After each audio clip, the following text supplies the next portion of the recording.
ನರೇಂದ್ರ ಮೋದಿ ಜಾಗಕ್ಕೆ ಮುಂದೆ ಯಾರು ಬರುತ್ತಾರೆ? ಆರ್ಎಸ್ಎಸ್ ಮುಖ್ಯಸ್ಥ ಮೋಹನ್ ಭಾಗವತ್ ಕೊಟ್ಟ ಸುಳಿವು ಏನು ಗೊತ್ತಾ?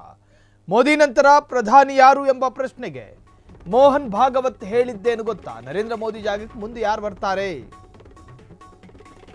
ಆರ್ಎಸ್ಎಸ್ ಮುಖ್ಯಸ್ಥ ಮೋಹನ್ ಭಾಗವತ್ ಕೊಟ್ಟ ಸುಳಿವು ಏನು? ಮೋದಿ ನಂತರ ಪ್ರಧಾನಿ ಯಾರು ಎಂಬ ಪ್ರಶ್ನೆಗೆ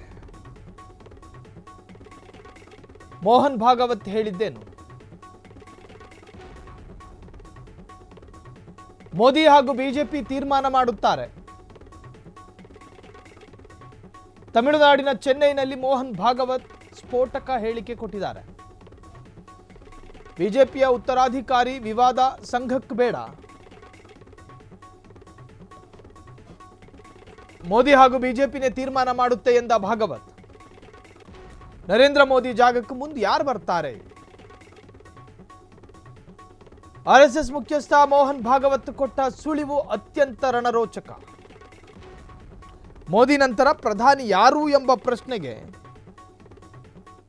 ಅಲ್ಲಿ ಉತ್ತರವನ್ನು ಕೊಟ್ಟಿದ್ದಾರೆ. ನರೇಂದ್ರ ಮೋದಿ ಜಾಗಕ್ಕೆ ಮುಂದೆ ಯಾರು ಬರುತ್ತಾರೆ ಅನ್ನುವ ಪ್ರಶ್ನೆಗೆ ಮೋಹನ್ ಭಾಗವತ್ ರವರು ಬಿಜೆಪಿನೇ ತೀರ್ಮಾನ ಮಾಡುತ್ತೆ. ನೋಡಿ, ಬಿಜೆಪಿ ಕೇಂದ್ರದಲ್ಲಿರಲಿ ರಾಜ್ಯದಲ್ಲಿರಲಿ ಅದನ್ನ ನಿಯಂತ್ರಿಸೋದು ಸಂಘ ಪರಿವಾರ ಆರ್ಎಸ್ಎಸ್.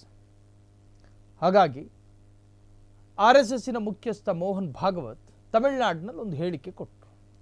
ಏನಂದರೆ, ಬಿಜೆಪಿಯ ವರಿಷ್ಠರು ತೀರ್ಮಾನ ಮಾಡ್ತಾರೆ, ಬಿಜೆಪಿಯನ್ನು ಅಥವಾ ಪ್ರಧಾನಿ ಸ್ಥಾನಕ್ಕೆ ಮೋದಿ ಆದ ನಂತರ ಪರ್ಯಾಯ ನಾಯಕ ಯಾರು ಅನ್ನೋದನ್ನು ಬಿಜೆಪಿ ತೀರ್ಮಾನ ಮಾಡುತ್ತೆ ಅಂತ ಹೇಳಿ ಮೋಹನ್ ಭಾಗವತ್ ರವರು ಚೆನ್ನೈನಲ್ಲಿ ಹೇಳಿಕೆ ಕೊಟ್ಟರು. ಮೋದಿ ಹಾಗೂ ಬಿಜೆಪಿನೇ ತೀರ್ಮಾನ ಮಾಡುತ್ತೆ ಎಂದ ಮೋಹನ್ ಭಾಗವತ್ ಸಂಘ ಪರಿವಾರದ ಸರಸಂಘ ಚಾಲಕ. ನರೇಂದ್ರ ಮೋದಿಯ ನಂತರ ಯಾರಿದ್ದಾರೆ ಕ್ಯಾಂಡಿಡೇಟು?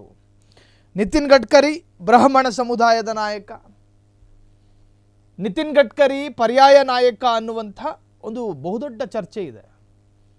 ಯೋಗಿ ಆದಿತ್ಯನಾಥ್ ರವರ ಹೆಸರು ಕೂಡ ಆಕಾಂಕ್ಷಿಗಳ ಪಟ್ಟಿಯಲ್ಲಿ 3ನೇ ಸ್ಥಾನ ಪಡ್ಕೊಂಡಿದೆ. ಜೆ.ಪಿ. ನಡ್ಡಾ ಆಗಬಾರ್ದೇ ಅಂತ ಹೇಳಿ ಒಂದಷ್ಟು ತೆಳ್ಳಗಿನ ರಾಗದಲ್ಲೂ ಕೂಡ ಅವರ ಹೆಸರನ್ನು ಹೇಳುವವರಿದ್ದಾರೆ. ನಿತಿನ್ ಗಡ್ಕರಿ, ಜೆ.ಪಿ. ನಡ್ಡಾ, ಯೋಗಿ ಆದಿತ್ಯನಾಥ್, ಮೋಹನ್ ಭಾಗವತ್ ಅವರ ಹೆಸರನ್ನೂ ಕೂಡ ಪ್ರಸ್ತಾಪ ಮಾಡೋರಿದ್ದಾರೆ. ಬಿಜೆಪಿನೇ ತೀರ್ಮಾನ ಮಾಡುತ್ತೆ ಅಂತ ಹೇಳಿ ತಮಿಳುನಾಡಿನಲ್ಲಿ ಮೋಹನ್ ಭಾಗವತ್ ಸ್ಫೋಟಕ ಹೇಳಿಕೆಯನ್ನು ಕೊಟ್ಟಿದ್ದಾರೆ.